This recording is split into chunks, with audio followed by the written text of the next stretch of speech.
নমস্কার বন্ধুরা, আমিও বাঙালি রান্নাঘরে সবাইকে স্বাগত জানাচ্ছি। আবারও একটা রেসিপি আপনাদের মাঝখানে শেয়ার করতে চলেছি, সেটা হচ্ছে আলু পেঁয়াজ চিংড়ি মাছ দিয়ে বামনি শাক ভাজা।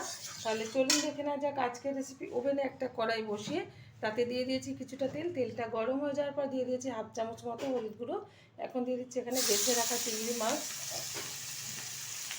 হালকা করে ভেজে নেব।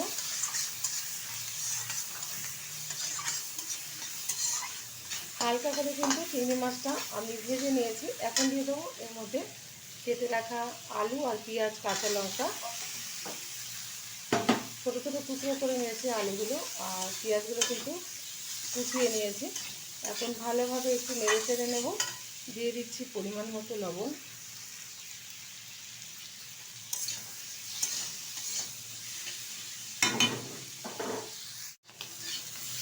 আলুটা কিন্তু সুন্দরভাবে ভেজে নিয়েছি। এখন দিয়ে দেবো কুচিয়ে রাখা বামনি শাক, ভালো করে দিয়ে পরিষ্কার করে নিয়েছি।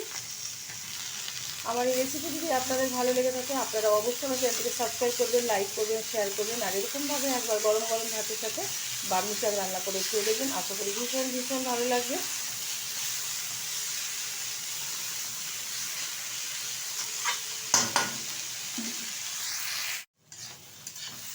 শাক ভাজাটা কিন্তু খুব সুন্দরভাবে হয়ে গেছে। এখন নামিয়ে নেব, ঢেলে দেবো একটা পাত্রে।